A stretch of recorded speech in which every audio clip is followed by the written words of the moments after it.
Uh, Hello, beautiful people. This is Daniel Lowry, and this page is called Happily After Forever Ends, and that's my brand, that's my why, that's everything. So I wanted to stop in real quick on my lunch break because Sister Sean Webb, she had a comment on her Facebook on her page, and it just had a whole thread of everything, and it just had a whole lot of interesting conversations, and it just opened up things. So I just want to go a little deeper with that conversation. And the name of the topic today is what happened when a man loses. And so I can show you what happens after a man loses and decides he want to get back up again. Shameless plug, shameless plug. Yes, hold on, gotta get that thing right. Get right up in here. It's called Stand on Your Standards, Killing Control. And if I can ever get this thing, I'll turn this thing a little sideways. Well, y'all get it. I'll go ahead and post it and attach it to the video. And once I get better at technology, me being an old person, maybe that'll help too. How about that? All right. And so the reason why I wanted to tackle this topic of what happens when a man loses is because a lot of times men don't talk about what really goes on when we go through certain things. And in my book, I go through, the things that I actually went through and how I had to slowly come out of it. And just like I say, Happily After Forever Ends, that's my brand. So I think I can do this one better, y'all. Yeah, we can see that one better. Yeah, that one did better. And so my why is helping men especially, and just helping anybody get out of what happened to you.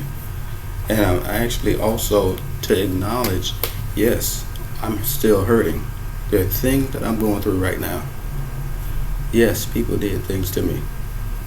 I gotta understand how to take what's mine and do the best I can with what's mine and forgive everybody else for what's theirs.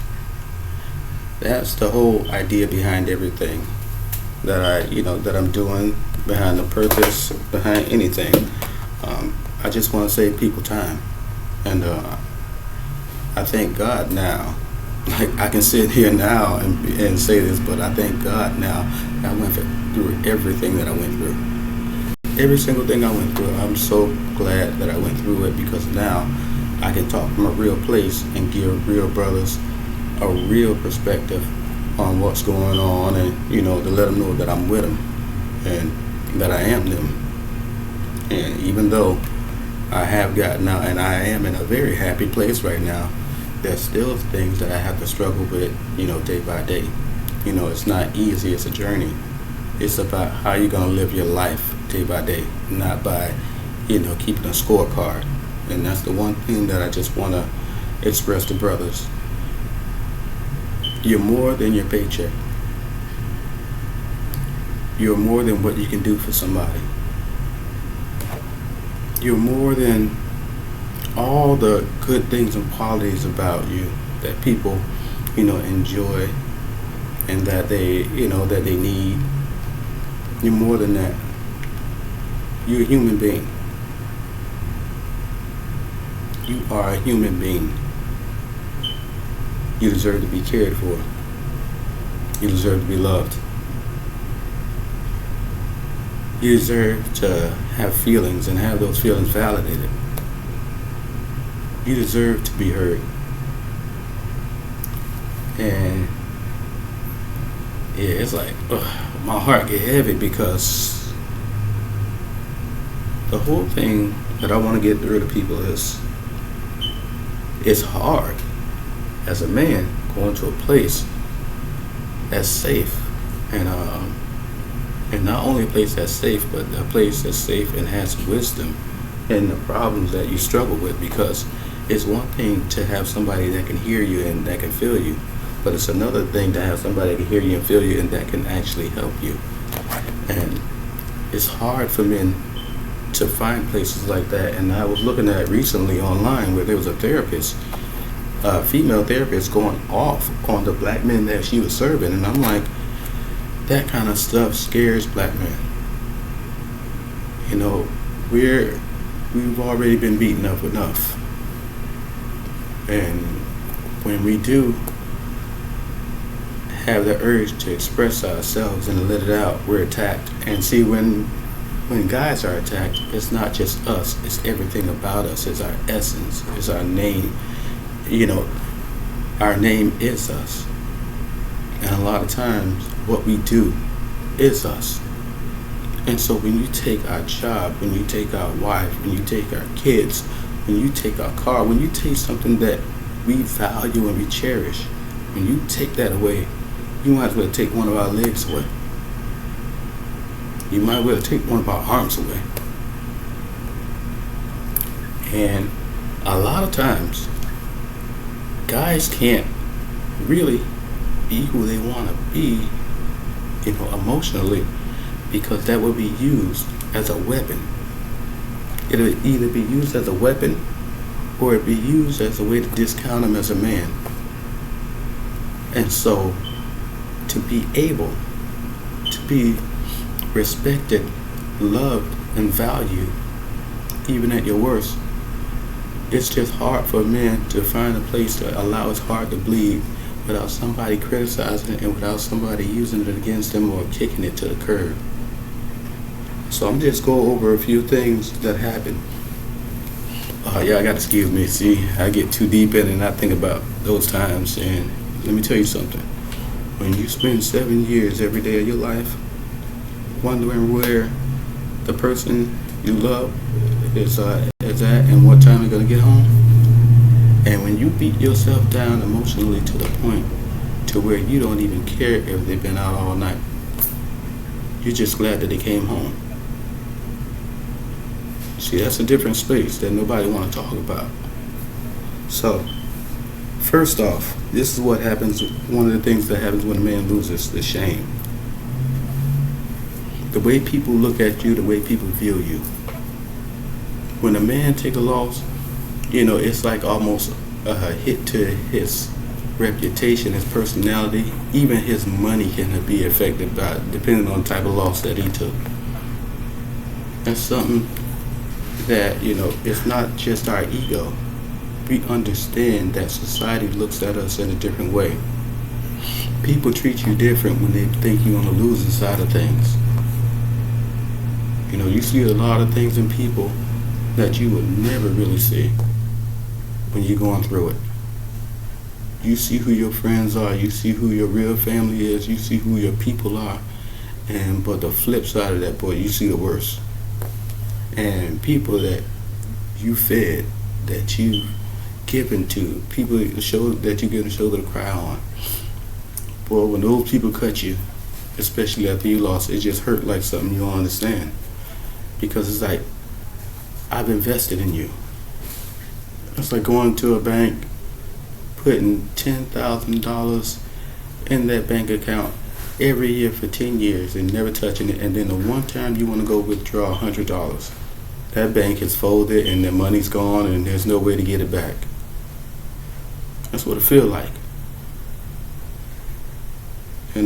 And so another thing, the loss of the respect for his words. See, when a man loses, and then just because a man loses, you don't lose that respect that he needs as a man. But it's hard for a man to be who he is, to get that respect from other people, and to make sure that he feels like he deserves the respect when he sees how people react to the things he say. When he's up, everybody go ahead, get things real quick, especially when he got money, especially when he's doing good. Oh, you need a favor? Oh, I'm going out there to get you right now. People will go out of their way when you're on top. But boy, when you hit that bottom, you start saying things, especially words of correction. The Bible puts it like this. Wisdom is better than strength, but a poor man's wisdom is despised, and his words are not heard. It's like you can be telling somebody the God-honest truth, but because you're in the situation you're in, they won't respect your words. They almost toss it away like they don't mean anything.